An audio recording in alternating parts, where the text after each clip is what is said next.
And now we're going to shift from platform updates to what's actually working. We're going to focus on one specific brand campaign that's been doing well. And this is actually a great example. We have the makeup brand e.l.f. that's launched a campaign called Vanity Vandals.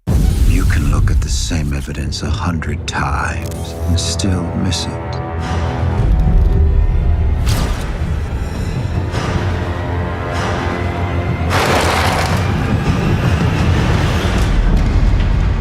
If you don't know what you're looking for. Instead of just putting ads behind a campaign and posting content behind that, they built an entire concept behind real behavior that people are already posting about. Took advantage of some trending materials and doubled down on it to make it into their campaign.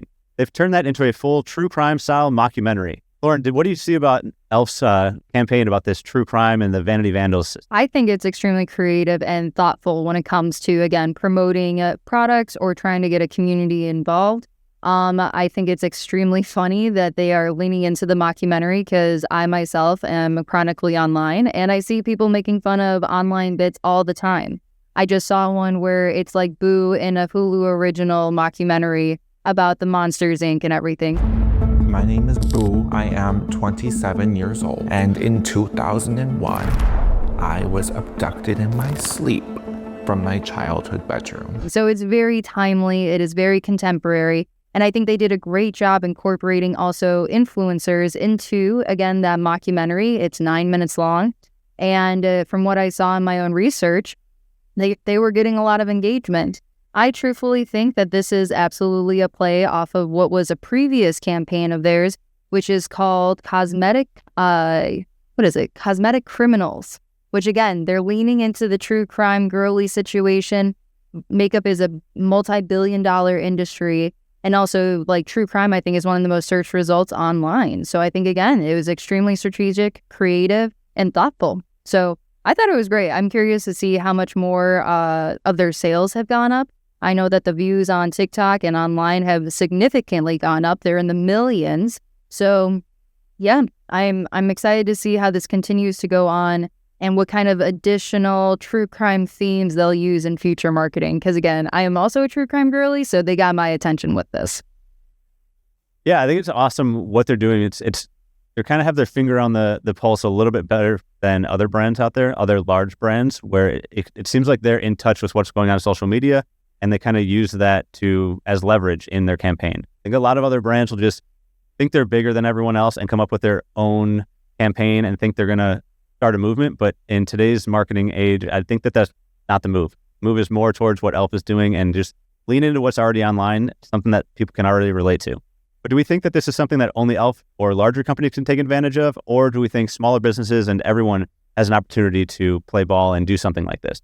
Yeah, absolutely. So I don't think it's exclusive to bigger brands. Like, yes, they had the budget to have a high end or a high quality result when it came to this. They were able to partner with influencers who probably get $50K per post that they make with a sponsored ad. However, I think what's important here is that if another company, big or small, were to replicate something like this, but in their own, style and groove, is that the most important thing is to have fun, right? Like, the whole point, I think, of why this campaign works in the first place is because they are leaning into having fun or leaning into kind of like being creative in that space and applying it to, like, yes, like, true crime is more of a serious topic. However, like, I think we're all familiar with mockumentaries, like, R.I.P. Catherine O'Hara, who just passed, right? Catherine O'Hara, right? And she was like the queen of mockumentaries. And I think that's a level of tapping into that kind of like finger on the pulse situation when recording this kind of stuff. Because again, like, we've seen like home movies or like Paranormal Activity is one of the most like highly gross movie on like a very small budget. Like, success is there. It's just a matter of, again, being creative on putting the content together, having a clear message at the end, and having community involvement that carries on that campaign. And I don't, again, think that's exclusive to big brands.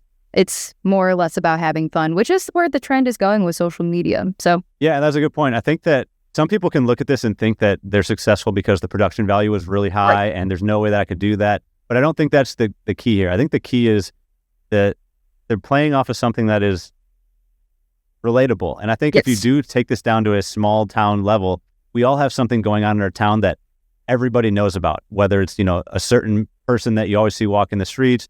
I know in San Diego, there was a rollerblading man who rollerbladed down the boardwalk every day that anybody in San Diego knew about him. You can make something, play off that a little bit. Back in my hometown growing up, there was a mysterious cougar that everyone thought was roaming the neighborhoods for a while. Ended up being just a dog. But for 3 weeks, everyone was looking for a cougar, talking about a cougar, making up stories about a cougar. And that's something that a local HVAC company or, a mom and pop shop can make content around. Absolutely. Play with that fact, play with that idea, and turn that into a campaign around your business. Absolutely.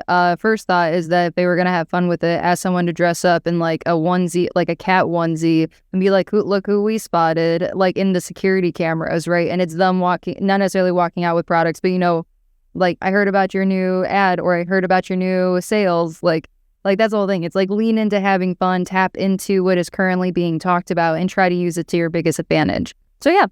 Yeah, that's what's going to get people to watch it. That's what's going to get people to share it. If you see something that is funny to you and your small town, you're going to share that to all of your friends and people that you know in your town. So that's how it goes viral in your community. It doesn't have to be something that everyone in America or everyone in the world is going to relate to or see. It's your local market and who you're marketing to. Absolutely. Huge takeaway.